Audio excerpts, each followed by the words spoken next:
So today we will be discussing the 9th chapter.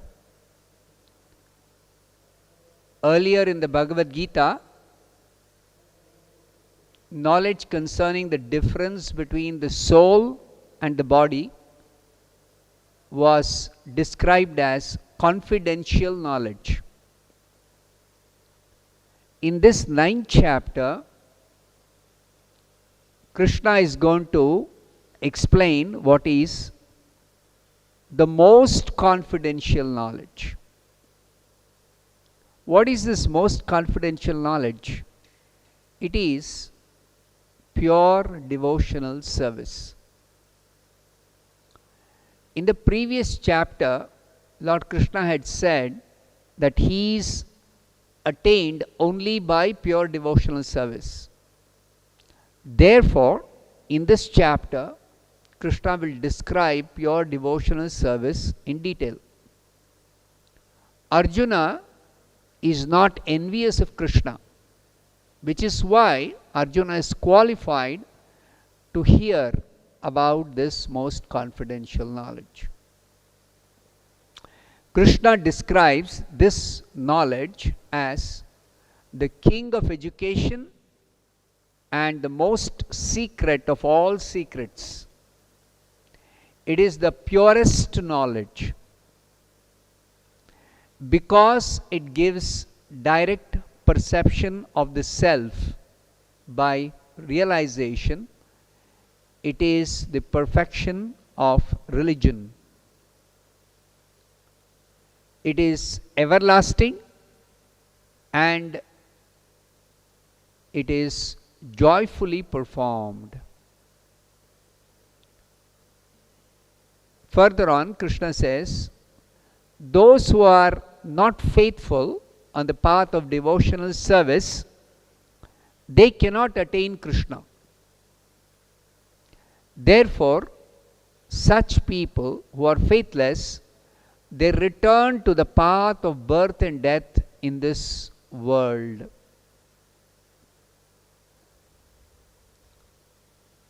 Now, Krishna describes something about his unmanifested form. Krishna says he is spread throughout the universe in his unmanifested form. He says all beings are in him, but he is not in them. In his unmanifested form, he is not present in anybody. What is this unmanifested form of Krishna? It is the energy of Krishna. Energy of Krishna, we know, is spread everywhere. Everything in this world is resting on Krishna's own energy. Therefore, Krishna says, all beings are in him. Are in him means in his energy. They are resting on his energy. Now, when he says he is not in them, that means he is completely aloof from this world, from his energy. Krishna is completely aloof. Although Krishna is spread everywhere by his energy, he does not lose his personality. He does not lose his personality. Krishna further says he has got a specific type of mystic opulence. Even though all beings are in him, he also says by his opulence all beings are not in him also. How is that? He explains, although he is the maintainer of all living beings and although he is spread everywhere, he is not a part of this material creation because his self is the source of this creation. Since he is the source, he is aloof from the creation. To help us understand this mystic opulence of Krishna, Krishna gives an example.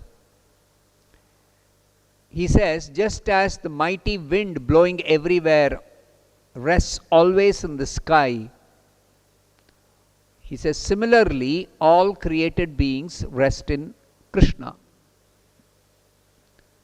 We know that the wind is blowing everywhere, but it does not go beyond the sky. The wind is always contained in the sky. Similarly, Krishna creates, maintains and destroys all living beings. Still, he himself is aloof from everything created, as the sky is aloof from the wind. Wind is contained within the sky, but the wind will never mix with the sky, or the sky will never mix with the wind.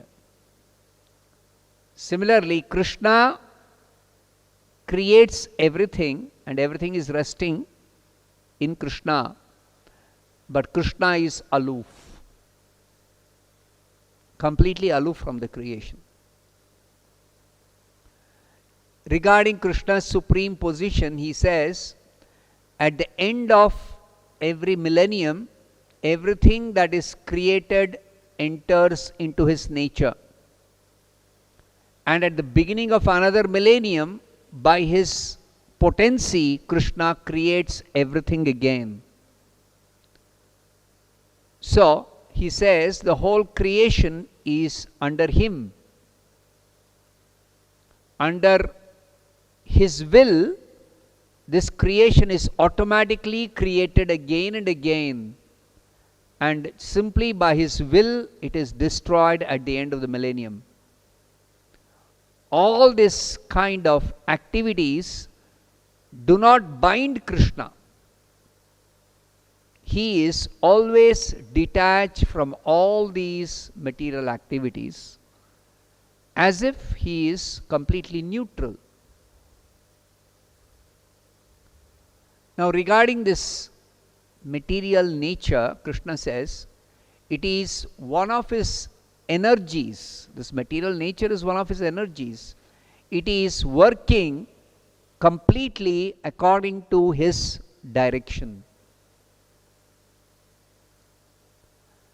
Under its own rule, this material world is created and destroyed again and again and again and again.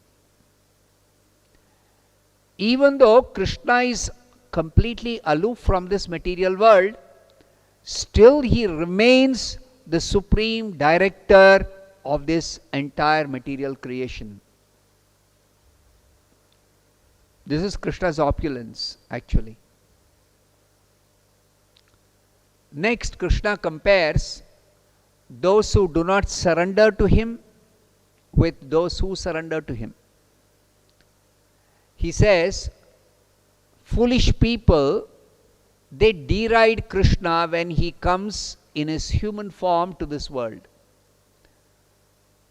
They do not know Krishna's transcendental nature and his supreme control over everything. So such people who deride Krishna, they think he is another ordinary person.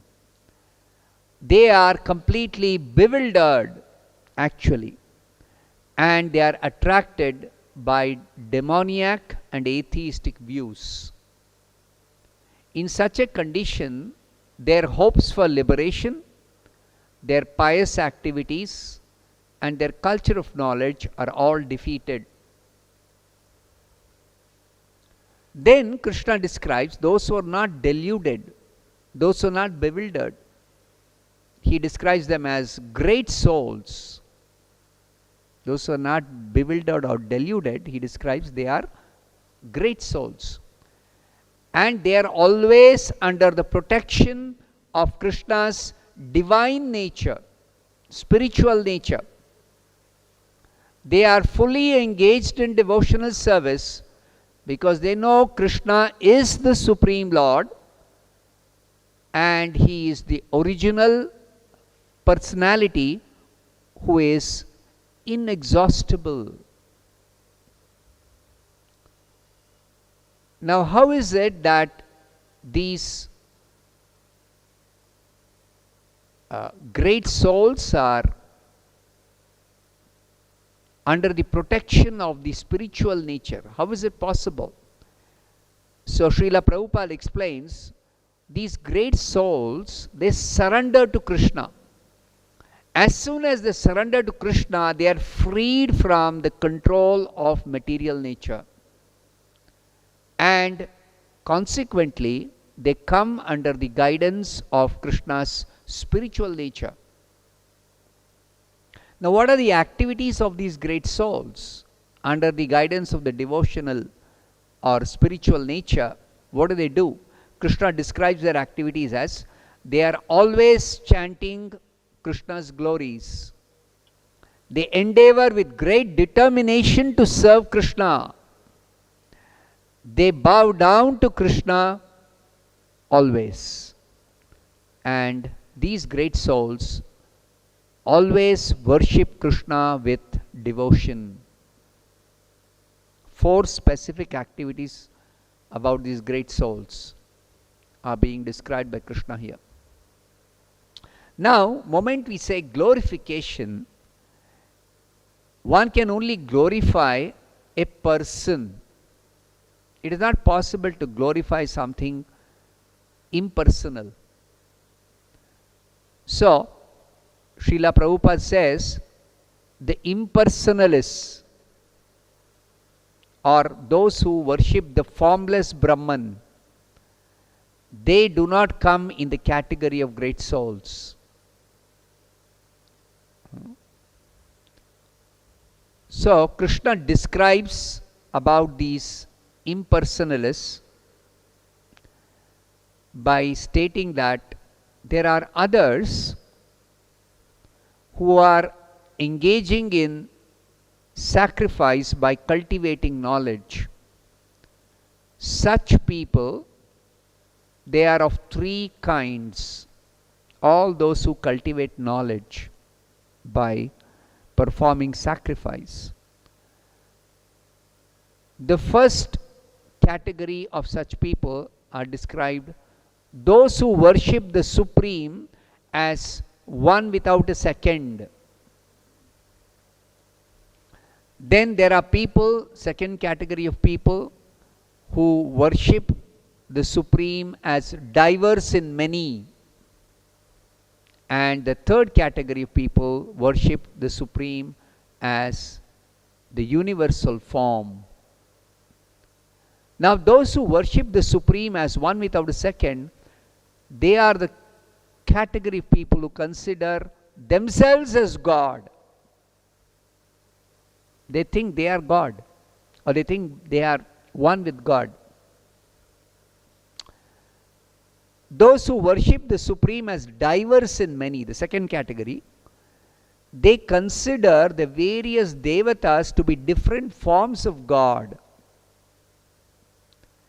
And the third category of people who worship the universal form, they consider this universe to be God. It's very interesting. All these 3 categories of people really do not know who is God. So the first category think, I am God. Second category think, so many devatas, they are all different gods or forms of God. And the third category think, whole universe is God.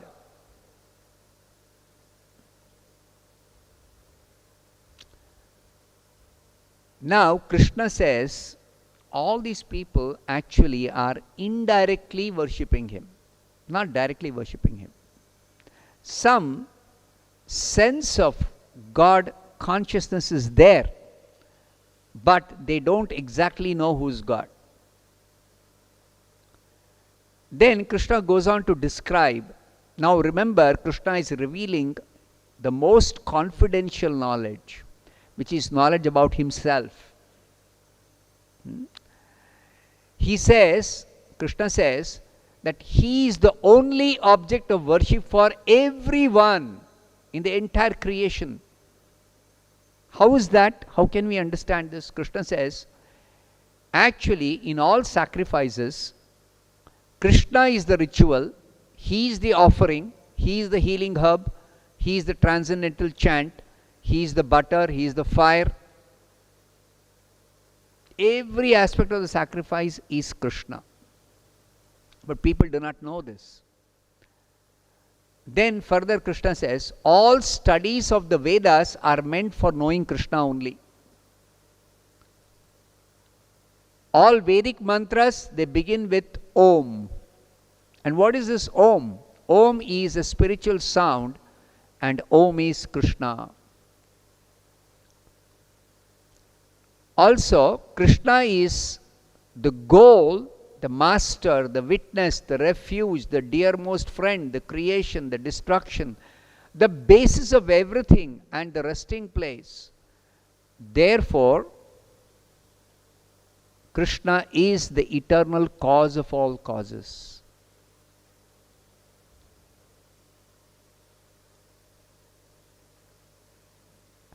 By understanding this, Krishna gives a confidential instruction here. Best is to directly approach Krishna and worship Him in His original form, for that will save lot of time and energy. Now, Krishna only is the one who controls heat, who controls rain, who controls drought. Krishna is immortality and death. Krishna is both matter and spirit. Therefore, in the advanced stage of Krishna consciousness, a devotee does not make any distinctions between different manifestations in this world. The advanced devotee sees Krishna in everything. Now, Krishna describes one category of people who study the Vedas and try to elevate themselves to the heavenly planets. Why do they do so?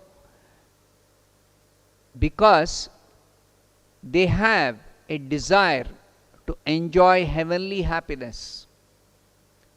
So such people, Krishna says, they worship Him indirectly by performing the necessary form of worship. They become purified of sinful reactions. Then they take birth on the pious heavenly planets and they enjoy certain godly delights. But what happens when they have exhausted their vast heavenly sense pleasures, after the results of their pious activities are exhausted, they return to this earth planet again. That means they cannot permanently stay after going to heavenly planets. They cannot permanently stay there. Therefore, Krishna says, those who seek a higher grade of enjoyment in the heavenly planets by following the principles of the three Vedas, they achieve only repeated birth and death. But in contrast to those people who study the three Vedas and try to get some heavenly pleasures, Krishna says, those devotees who worship Krishna with exclusive devotion, meditating on His transcendental form, such devotees, to them, Krishna says, He carries what they lack and preserves what they have. That means such devotees are progressive. They keep on making progress till ultimately they reach Krishna's personal abode. Krishna also says, those who are devotees of other gods means other devatas, and who worship these devatas with faith, actually are worshipping Krishna only, but they are doing so in a wrong way. Why? Why does Krishna say that? Because it is Krishna only who is the enjoyer and master of all sacrifices. This was explained by Krishna in the 5th chapter also. He is the enjoyer of all sacrifices, and one who knows this about Krishna is able to actually attain peace from the pangs of all material miseries. So here he is telling, repeating that, but in a different context. He is telling, since he is the only enjoyer and master of all sacrifices, those who do not recognize his true transcendental nature, they fall down. They are unable to elevate themselves beyond birth and death in this material world. Now, different kinds of worship have different destinations. Krishna says those who worship the demigods will take birth among the demigods. Those who worship the ancestors, they go to the ancestors. Those who worship ghosts and spirits will take birth among such beings. And finally he says those who worship Krishna will be promoted to Krishna's personal abode and will live with Krishna. Therefore, Krishna specifically describes worship of his transcendental form.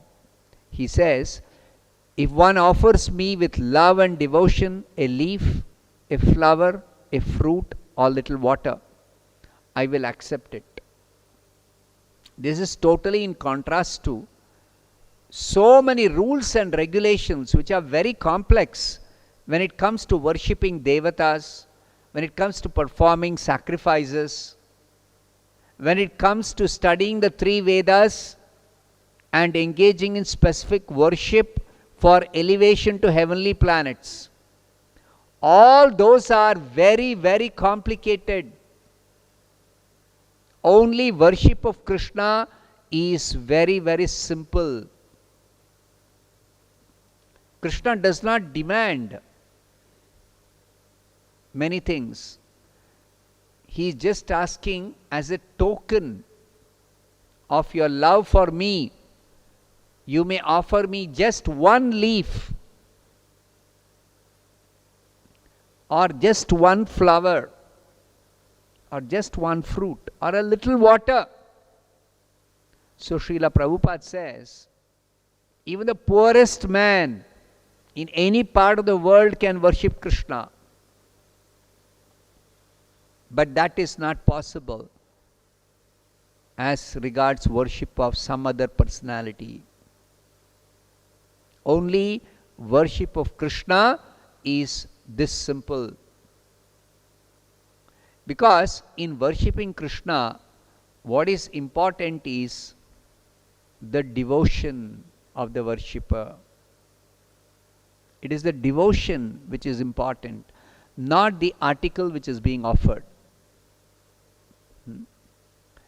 Further, Krishna says about worshipping him, whatever you do, he is instructing Arjuna, and through Arjuna all of us, whatever you do, whatever activity or work you do, whatever you eat, whatever you offer or give away in terms of giving charity, whatever austerities you perform, do all of that as an offering to me.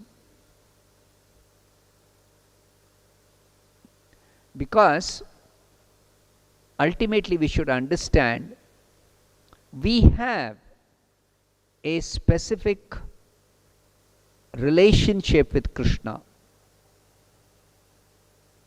Earlier, as I had mentioned once, complete self-realization means knowing who I am, who is Krishna, and what is my relationship with Krishna. So I am spirit soul, Krishna is a supreme spirit, and I have a relationship with Krishna. I means here every one of us, each one of us. So, in this world we have forgotten ourselves, we have forgotten Krishna, and obviously we have forgotten our relationship with Krishna also. So, the real aim of spiritual life or spiritual practice or self-realization is to discover ourselves as spirit, soul, to discover Krishna as the supreme spirit soul, and to revive our relationship with Krishna. So that revival of relationship happens when we do everything in connection with Krishna, just for the sake of helping us to revive our relationship. Krishna is telling, do everything as an offering to me. It is not that Krishna is in need of anything from us. No.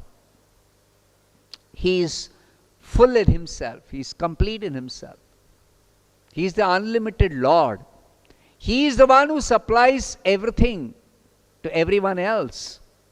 He is the only maintainer of everyone. So certainly he is not in need. So when he says, you make an offering to me, it is for our benefit, so that we can revive our relationship with him. This has to be understood. Further, Krishna says, in this way, by doing everything as an offering to Krishna, and doing such offering with devotion, in this way you will be freed from bondage to work and its auspicious and inauspicious results. As was explained in the chapter on Karma Yoga, in this world, every action generally which people do, any activity, it has got some reaction, and that reaction binds us to this world. So it is explained in that third chapter that work should be done as sacrifice to Vishnu if we want to become free from bondage. So that same knowledge Krishna is giving as a confidential knowledge, instead of getting into complicated way of doing different types of sacrifices. You can simply do a simple offering to Krishna, directly offer to Krishna, just one leaf or flower. And simply by doing this, you become free from all bondage. You have no more reactions from any work. In this principle of renunciation, if you fix your mind upon me, you will be liberated and you will come to me. See what Krishna is promising in this particular description of the most confidential knowledge. Simply by making an offering in devotion to Krishna, one is able to become attracted to Krishna. How can the mind be fixed on Krishna? When one gets attracted to Krishna, we should always remember Krishna is supremely attractive. The name Krishna itself, what does the name Krishna mean? Of course, there are many meanings to this name. It's a very significant word, Krishna. One of the important meanings of the word Krishna is one who is all attractive, supremely attractive. So because Krishna is supremely attractive, it is very easy to fix our mind on Krishna. And by simply fixing our mind on Krishna and engaging in his service by making a devotional offering to him, we can become liberated from all material bondage. And in the end, we are able to go to Krishna's personal planet to live with him. Now Krishna further clarifies his special interest he takes in his devotees. He says, I envy nobody, neither I am partial to anyone. I am equal to all.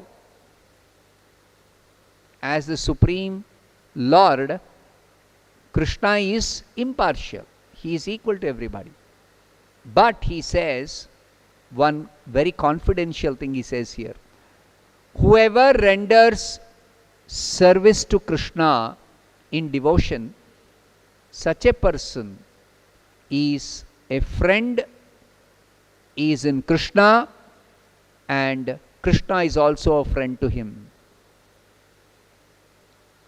So even though Krishna is equal to everybody, he is not partial to anyone. Krishna is neutral. As regards those who are non-devotees,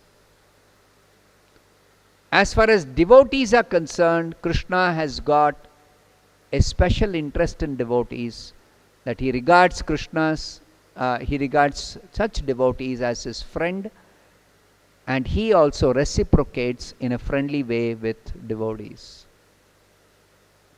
Regarding such devotees who are always engaged in his devotional service, Krishna says, even if such a devotee commits the most abominable action, Krishna says, if such a devotee is constantly engaged in devotional service, such a devotee, even if he does the most abominable action, is to be considered saintly. Why? Because simply by engaging constantly in devotional service, such a devotee is properly situated in his determination. What happens? Because of constantly engaging in devotional service, even if sometimes a devotee may commit some mistake, he quickly becomes righteous and he attains lasting peace. Krishna tells Arjuna, declare boldly that my devotee never perishes. Krishna gives special protection to his devotees. Then further, Krishna reveals something very, very confidential again. He says, those who have taken birth in very sinful families, or those who are low-born, just like merchants, labor class people, or even women, anybody, those of even lower birth, those even born in a sinful background, doesn't matter. If they take shelter of Krishna, they can also attain the highest perfection of going to Krishna's personal abode, never to take birth again in this world. Generally, in the scriptures it is said, one has to gradually elevate oneself.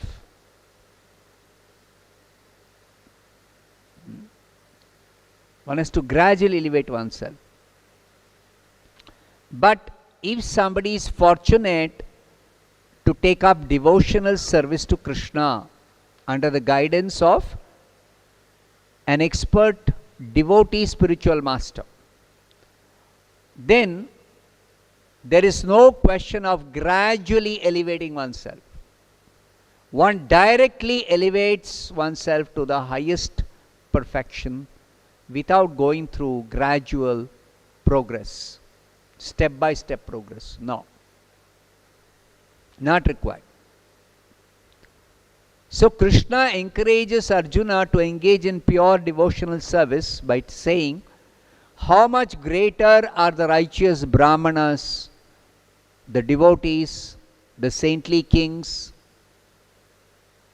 Therefore, having come to this temporary miserable world, Krishna tells Arjuna, engage in my loving service. And how to do that? Particularly he says, always think of me, become my devotee, offer your obeisances to me, and worship me. 4 things he says specifically. Being completely absorbed in me, surely you will come to me. Now, throughout the Bhagavad Gita, one common theme is there, that our ultimate goal should be to go to Krishna's personal abode. Actually, this is the secret that is revealed in Bhagavad Gita also, that we don't belong to this world. We belong to Krishna, Krishna's personal abode. So therefore, even though one may adopt some other process of yoga other than bhakti yoga, or somebody may follow some other path of practice of spiritual life, it doesn't matter. The highest perfection is to elevate oneself to Krishna's personal abode. This is the secret that Krishna is revealing in the Bhagavad Gita, particularly in this chapter. In the 8th chapter, he had spoken about his abode is attainable only by pure devotional service. So therefore, in this chapter, Krishna has particularly described pure devotional service. Now, pure devotional service is very rare, but by coming in contact with a pure devotee, under the expert guidance of a pure devotee, anyone can begin pure devotional service and perfect themselves in one lifetime. This is the special thing about pure devotional service. So, therefore, Krishna concludes this chapter by giving this instruction about pure devotional service. Pure devotional service involves 4 things. Always thinking of Krishna. Now, always thinking of Krishna was explained in the previous chapter as always chanting Hare Krishna. That is what is taught by Sri Chaitanya Mahaprabhu. In this age, to become devotee of Krishna by constantly thinking of Krishna, what should we do? We should constantly practice chanting Hare Krishna, Krishna Krishna, Hare Hare, Hare Rama, Rama Rama, Hare Hare. Simply by doing this, we can become devotees of Krishna. Then we can worship Krishna, and we can offer our respects or obeisances to Krishna.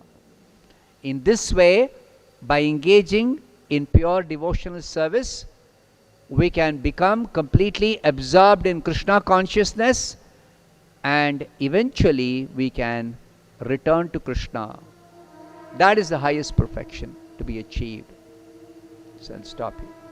Srimad Bhagavad Gita ki jai, Srila Prabhupada ki jai.